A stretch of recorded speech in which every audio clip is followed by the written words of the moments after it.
Oi pessoal, como vocês estão? Na aula anterior a gente viu o que é uma hierarquia de memória e vimos por que um sistema de memória do computador utiliza dessa hierarquia. O principal motivo é que as tecnologias de memórias mais rápidas, ela tem um grande custo por bit e com isso você tem menor capacidade de armazenamento. E essa melhor tecnologia, ela provê também um maior tempo de acesso à CPU. E para tentar balancear o custo de desempenho com a capacidade de armazenamento que o sistema de memória pode prover, é utilizar então uma hierarquia de memória que consiste em vários níveis, tendo memórias com maior capacidade com tempo de acesso mais lento e memórias com menor capacidade com tempo de acesso à CPU mais rápido. Então nessa aula a gente vai estar vendo uma das memórias mais rápidas da hierarquia, que é a memória cache. Na aula anterior a gente viu que a memória cache está no nível da hierarquia de memória mais próximo à CPU. A gente tem os registradores, mas só que os registradores eles pertencem à unidade de controle e à unidade de lógica aritmética da CPU. Então estaria dentro da CPU. Então a cache seria a mais próxima. Então ela é caracterizada por ter uma pequena quantidade de armazenamento de dados e consequentemente sendo muito rápida, e ela fica localizada entre a memória principal e a CPU. Então ela funciona para estar sempre tentando diminuir a penalidade de acesso entre as memórias principais e CPU. E pode estar fisicamente no chip da CPU, isso ali dentro do core, ou em um modo separado, que é compartilhando informações entre cores diferentes de um multiprocessador. Então aqui a gente vai ter como é que seria essa organização entre a memória cache e a memória principal. Então a gente tem algumas formas de organização. Então nesse nosso primeiro exemplo, a gente só tem somente uma cache. A gente tem aqui que a unidade de transferência, por exemplo, entre a memória principal e a cache seria a transferência em blocos, tá? Blocos contendo diversas words, isso dependente aí da memória principal. E, consequentemente, o tempo de acesso seria mais lento. Entre a CPU e a cache, a gente vai ter, então, a transferência de uma word, que é especificamente cada unidade do bloco da memória principal, contendo aí um acesso mais rápido. Outro tipo de organização que é comum a gente ter hoje em dia, nos processadores mais modernos, é a gente ter uma hierarquia de memória cache. Como aqui no nosso exemplo, a gente tem aqui as memórias caches L1, L2 e L3. E sempre o cache L1 ela fica mais próxima à CPU, L2 fica próxima a L1 e a L3 fica próxima a L2 e mais próximo à memória principal. E, consequentemente, aquelas que são mais próximas à memória principal são mais lentas e as mais próximas à CPU são mais rápidas. E, consequentemente, também tem maiores armazenamentos que ficam próxima à memória principal e menor armazenamentos que ficam próximo à CPU. Então a gente tem sempre essa organização. Normalmente as memórias L1 e L2 elas ficam armazenadas dentro do chip do core, tá? E normalmente a L3 ela é um módulo do processador da CPU que compartilha dados de diferentes cores, tá bom?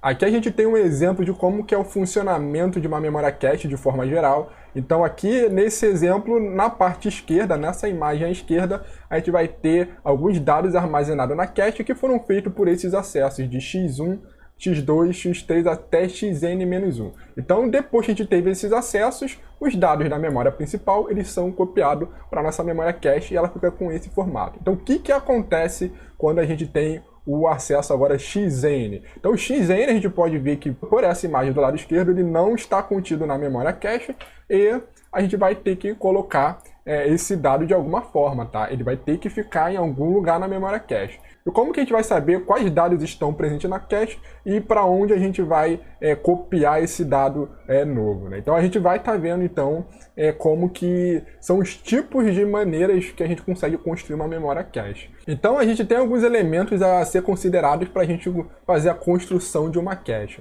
O primeiro elemento é o endereçamento, que vai dizer qual tipo de endereço é utilizado para fazer o mapeamento de um bloco na memória para dentro da cache. O segundo elemento seria o tamanho da cache, que só afeta na quantidade de informação que é copiada por vez. O terceiro elemento seria a função de mapeamento. Essas funções são utilizadas para calcular qual seria o endereço da cache de um bloco copiado da memória. O quarto elemento seria o algoritmo de substituição. Esses algoritmos são bem importantes porque a memória cache ela é menor que a memória principal. Então, em determinados momentos, a memória cache vai ficar cheia e você tem que escolher quais dados vão ser substituídos pelos novos dados a ser copiados da memória principal. O próximo elemento seria a política de escrita, que é exatamente no momento que você escreve, tem uma operação de escrita na memória pelo processador, ele vai ser escrito primeiramente nas memórias caches. Então a gente tem que decidir quando que a gente vai atualizar esse valor da memória cache para a memória principal. Então a gente tem algumas políticas para isso. Outro elemento seria o tamanho da linha, tá? Que aqui seria o tamanho da linha de cache. E o último elemento seria a quantidade de caches, que isso aí afeta tanto a organização dentro do processador e também o espaço. Para entender as opções do endereçamento de cache, a gente tem que ver o conceito de memória virtual. A memória virtual, ela permite que os programas tratem a memória principal de um ponto de vista lógico, sem levar em consideração a quantidade física que essa memória principal ela tem disponível. Então, normalmente, quando o programa é inicializado, ele vai ter a sua própria memória lógica, né? A sua própria memória virtual, e ele vai enxergar que a memória principal toda vai estar disponível somente para ele. Então, ele tem essa percepção que somente ele está utilizando toda a memória disponível do sistema. Vocês vão ver melhor como é que é esse funcionamento de memória virtual quando vocês fizerem a disciplina de sistemas operacionais. Então, com isso, a gente tem dois tipos de endereços, né? Temos os endereços físicos e temos também endereços virtuais, que são endereços lógicos.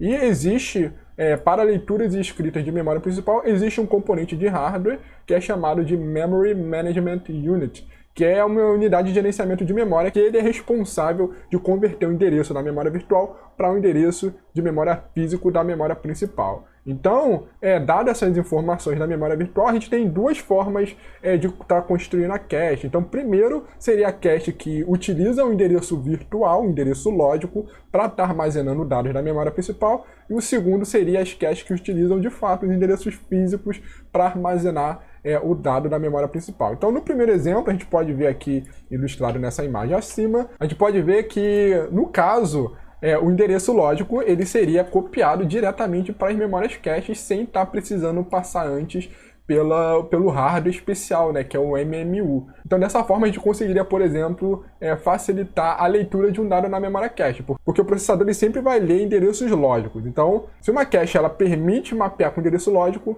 o tempo de acesso a ela vai ser mais rápido. Por outro lado, as caches que guardam endereços físicos, elas precisam sempre estar recebendo o endereço do MMU. Então, sempre quando tiver um acesso à memória pelo processador, ele vai enviar esse endereço lógico para a unidade MMU, a unidade MMU vai enviar esse endereço físico traduzido diretamente para a cache. Então a gente consegue perceber, né, que nesse caso as caches lógicas elas são bem mais eficientes, né, porque o tempo de acesso a ela seria melhor. Então um problema que se tem das caches lógicas é exatamente como o sistema operacional implementa a parte de gerência de memória dele. Então, normalmente, né, a gente tem que o sistema operacional está todo o tempo escalonando processos. Ele está todo o tempo permitindo que vários programas sejam executados e ele está alocando e desalocando um programa para ser executado na CPU, não. Então, utilizando as memórias lógicas, no momento que a gente desaloca um processo e aloca outro,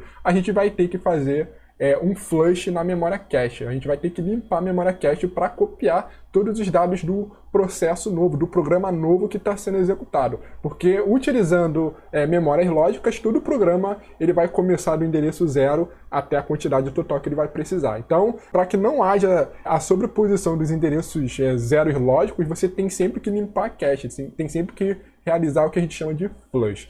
Então essa é a desvantagem. Essa troca de contexto do sistema operacional ela acontece a cada milissegundos, ele coloca sempre um programa novo para estar executando. No caso da cache física, esse problema não ocorreria porque as memórias físicas, de fato, de cada programa seriam únicas e você não precisaria, então, estar limpando a toda a troca de contexto do programa. O próximo elemento é o tamanho da cache. Isso está estritamente relacionado ao custo, porque as memórias caches elas estão no nível mais superior, então o custo por bit ele é mais caro. Então, quanto maior o tamanho da cache, mais caro você vai ter. E a gente tem a questão da velocidade, que a gente conseguiria ter caches maiores com maior capacidade de armazenamento mais rápidas, mas isso tem um limite por causa da tecnologia que elas são construídas. A gente vai ver lá na função de mapeamento. Então isso ele aumenta bastante o hardware e fica mais difícil você verificar mais elementos, mais dados dentro de uma cache, tá? Isso leva mais tempo. Então existe aí um trade-off entre o tamanho da cache que você vai ter no seu computador, no seu processador. O próximo elemento é a função de mapeamento, que é a função utilizada para mapear o endereço da memória principal para o endereço da memória cache. A memória cache ela é composta por linhas de cache e cada endereço ele aponta para uma linha da cache, ou seja, cada endereço então seria o número da linha de cache que a gente vai estar utilizando. E a gente tem algumas funções que a gente pode estar utilizando para implementar uma cache. Então existem 3 técnicas.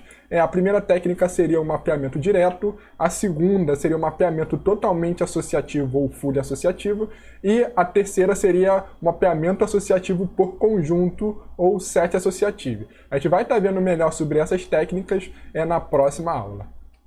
O próximo elemento para o design de uma cache seria o algoritmo de substituição, que é utilizado depois que a cache ela fica cheia e você está querendo copiar um novo dado da memória principal para dentro da cache. Então você tem que ter algum algoritmo para escolher qual dado será substituído, qual linha de cache vai ser substituída. Então o mapeamento direto, a gente vai ver que ele só tem uma opção para a gente estar armazenando o endereço da memória para dentro da linha de cache. Então, nesse caso, a gente não tem nenhum algoritmo de substituição, porque só existe somente um tipo de endereço que você pode estar copiando o valor da memória principal para dentro da cache. Nos mapeamentos associativos, que são as outras 2 técnicas, vai ser necessário estar sim utilizando o algoritmo de substituição. E para que esse algoritmo não seja o gargalo do processador, esse algoritmo de substituição é sempre implementado em hardware. Então, quais são os tipos mais comuns de algoritmos? A gente tem, então, o LRU, que é de Least Recently Used, que ele é o mais efetivo e é o mais utilizado. Ele vai substituir o bloco no conjunto que ficou mais tempo na cache sem fazer referência a ele, e ele é mais utilizado devido à sua simplicidade. Então, a gente vai ver na próxima aula que o mapeamento associativo ele permite que um dado no endereço de memória principal ele pode ser armazenado em mais de uma linha de cache. E a gente vai estar escolhendo essa linha de cache que tiver menos acesso, que foi menos acessada recentemente. O segundo algoritmo seria o First In, First Out, que é o FIFO, que é o algoritmo de fila que a gente aprende em programação. Então, o primeiro dado que ele foi gravado, ele vai ser o primeiro a ser substituído. Então, ele pode ser implementado facilmente com uma técnica chamada de Round Robin ou Buffer Circular. Essa técnica vocês vão ver melhor aí quando estudarem sistemas operacionais. Normalmente, esse Round Robin ele é bem utilizado para manter a justiça no escalonamento de qualquer algoritmo de substituição. E o último algoritmo ele é o LFU, de Least Frequently Used. Esse aqui ele vai estar utilizando a quantidade de referências para uma linha de cache. Então ele pode ter algum tipo de contador e no momento que houver a substituição, aquele que tiver menor quantidade de referências, ele vai ser substituído. Então esse LFU ele é um pouco diferente do LRU. Aqui o LFU ele conta as referências, o LRU ele conta realmente o tempo de acesso. Então quem ficou mais tempo na memória sem ser utilizado vai ser removido. O LFU ele é quem tem mais referência. Então, se um dado que está muito tempo a ser utilizado, ele tiver mais referência que os dados recentes, então ele não seria substituído aqui utilizando o LFU. Então tem essa pequena diferença. O outro elemento seria a política de escrita. Então sempre quando a gente vai fazer uma operação de escrita na memória pelo processador, ele primeiramente vai escrever na memória cache. Então a gente vai precisar de uma política que indique quando que esse dado escrito na memória cache tem que ser atualizado na memória principal. Então sempre que houver um data write hit, que seria a gente quer escrever um dado na cache e esse dado está dentro dessa cache, ele basta atualizar o valor na cache e nesse momento a cache e a memória estariam inconsistentes. Então os problemas que a gente tem é que mais de um dispositivo pode ter acesso à memória principal. Por exemplo, algum dispositivo de entrada e saída pode estar acessando diretamente a memória principal sem passar pelo processador. E outro problema mais complexo ocorre quando vários processadores são conectados ao mesmo barramento e cada processador possui a sua própria cache local. Então é comum a gente ter, por exemplo, a cache L1 e L2 dentro de um core e a cache L3 compartilhando elementos de alguns cores dentro da CPU. Então no momento que você atualiza a cache local de um core, você estaria deixando esse dado inconsistente nas outras caches dos outros cores. Tá bom? Então isso aí é um problema complicado. Então a primeira política que a gente vai ver é o white true, que seria que toda escrita que é feita diretamente na cache, ele vai também ser feita diretamente na memória principal. Então, essa escrita aqui ela é mais fácil e eficaz para multiprocessadores, mas ela causa muito tráfego sempre quando houver uma instrução de escrita na memória. E a escrita de dados vai ser, então, lenta, porque sempre que você for ter uma operação de escrita, você vai copiar na cache e vai copiar diretamente na memória principal. Então, uma solução que tenta mitigar esse problema do write-through é utilizar um write buffer, que no momento que você há uma escrita de dados, você vai copiando na memória cache e nesse write buffer. E no momento que esse write buffer ele ficar cheio, é aí que você vai então ter um componente de hardware que vai controlar a escrita de todos os dados desse write buffer para a memória principal. Então, dessa forma, você consegue aí meio que ocultar a latência da memória principal. E a segunda política de escrita que a gente tem é o write back. No write back, toda escrita a um dado na memória ela vai ser atualizada somente na memória cache, e para marcar que esse dado foi atualizado, a gente vai ter um bit extra, que é o bit dirt, que é de atualizado ou sujo. Então, sempre quando tiver a escrita, atualiza na cache e marca dirt. E quando que esse dado na memória cache vai ser atualizado na memória principal? Vai ser atualizado sempre quando houver o algoritmo de substituição. Então, no momento que a memória ficar cheia e passar a ser rodado os algoritmos de substituição, se o bloco substituído ele tiver esse bit dirt marcado, ele vai precisar, primeiramente, copiar todos os dados da cache na memória principal para daí poder ser substituído. Tá? Então, no momento da atualização das caches, as caches vão ficar desincronizadas e quando o bloco sujo é substituído, vai escrever tudo de volta à memória e ele pode estar usando algum tipo de buffer, né? Pode estar usando o buffer de escrita, o write buffer, para permitir que o bloco de substituição seja lido primeiro. Então, tem algumas otimizações que a gente pode estar fazendo, né? Primeiro, lê o que vai ser substituído e usa o write buffer para copiar depois, né? Para isso não atrasar a leitura de dados de alguma outra instrução. Então aqui a gente tem um trade-off na questão de implementação aí, dos processadores multicore. O próximo tipo de elemento são as caches multiníveis, né? A gente tem então uma hierarquia de caches, onde o cache primário ele é sempre conectado à CPU, né, que é o L2, ele é o pequeno e mais rápido. A gente tem depois a cache L2, que ela é maior que a cache L1, e mais lenta que ela, mas ainda é mais rápido que a memória principal. Então todos os mísseis que ocorrem na L1, quem atende é a L2, todos os mísseis que ocorrem na L2, quem atende é a memória principal, e alguns sistemas high-end, né, que é praticamente todos os processadores modernos, eles têm o terceiro nível, que é a cache L3. Então, sempre que ocorre mísseis na cache L3, né, você tem que olhar então diretamente para a memória principal. Algumas considerações sobre caches multiníveis é que L1 ele foca no tempo de hit mínimo. Então, ele sempre está preocupado de você diminuir o tempo de hit, né? Que é o tempo, que é a tecnologia que faz você acessar um dado diretamente lá na linha de cache.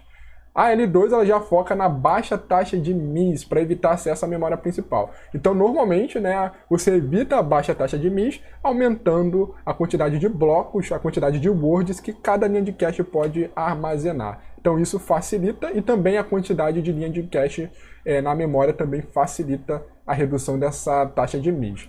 E o resultado é que a cache L1, com isso, ela tem menor tamanho de bloco e L2 ela tem maior tamanho de bloco. Esse aqui é o bloco que vai ser armazenado em cada linha de cache.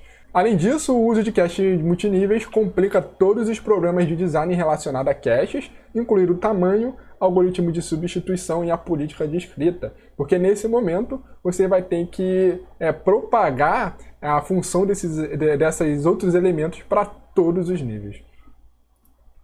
E por fim a gente tem a decisão de caches unificadas versus caches divididas. Normalmente uma cache ela é unificada, onde ela sempre vai armazenar dados e instruções vindo da memória principal. Nas arquiteturas atuais, né, nos processadores mais modernos, tornou-se comum a gente estar fazendo a divisão dessa cache. Então a gente vai ter uma cache somente para armazenar instruções, que a gente chama de iCache, e uma cache somente para armazenar dados, que são a Dcache. E ambos desse tipo existem no mesmo nível e geralmente como duas caches no nível mais baixo, na L1. A vantagem de ter caches separadas é que elas facilitam a implementação do processador. Então o processador, normalmente, quando ele executa uma instrução, ele é dividido em várias etapas. Então tem sempre uma etapa de leitura da instrução e uma etapa de leitura de dados. Então, se essas caches são separadas, você consegue estar vinculando, né, criando um circuito dedicado, né, de uma cache de instrução para essa etapa de instrução, e uma cache de dados, você tem um barramento específico para essa parte da etapa de dados. Então, isso facilita no processador. E quais são as vantagens da cache unificada? A principal vantagem é a maior taxa de hits, porque ela vai balancear a carga de instruções e busca de dados automaticamente. Então, no momento que você vai buscar uma instrução, provavelmente você já vai estar pegando os dados que ela vai acessar, tá? Isso somente em um acesso. Se você tem cache dividida, você vai buscar a instrução, isso vai ser uma consulta, e se essa instrução for usar um dado, você vai ter que fazer um outro acesso à memória principal só para estar buscando o dado. Então, tem essa vantagem. E apenas uma cache precisa ser projetada e implementada. Então, isso a níveis de hardware seria mais fácil a implementação também. E a tendência que a gente tem, então, é que as caches divididas vão ser localizadas no nível L1, justamente para facilitar a implementação dos processadores, e as caches unificadas vão ser utilizadas nos níveis mais altos, as caches L2, L3. E as vantagens da cache dividida, né, é que elimina a contenção de cache entre a unidade de busca e decodificação de instruções e a unidade de execução dentro dos processadores. Tá? Ela é importante para uma técnica que a gente vai estar vendo, que é o pipeline, que são técnicas para implementação do conjunto de instruções no processador. Tá bom? Então aqui a gente tem um exemplo de como seria a organização de caches no processador do Pentium 4. A gente pode ver então aqui que o Pentium 4, né, naquela época a gente já tinha aqui, ó, as caches L1, caches L2 e também caches L3. A gente pode ver claramente que as caches L1 elas são divididas. A gente tem aqui, ó, a cache L1 somente para instrução e a cache L1 aqui somente para dados. E L2 e L3 são caches unificadas. E a gente vê aqui como é que é a conexão com as diversas unidades funcionais, né? Ele tem unidade funcional somente para inteiro simples, para ponto flutuante simples e entre outras. Então, finalizamos de ver de forma geral como é que seria a construção de memória cache, né? Quais são os elementos que afetam na construção de memória cache, e na próxima aula a gente vai estar focando então nas funções de mapeamento, que são as partes mais decisivas num projeto de memória cache. Então vamos finalizar essa aula por aqui, a gente se vê na próxima aula. Até mais, pessoal!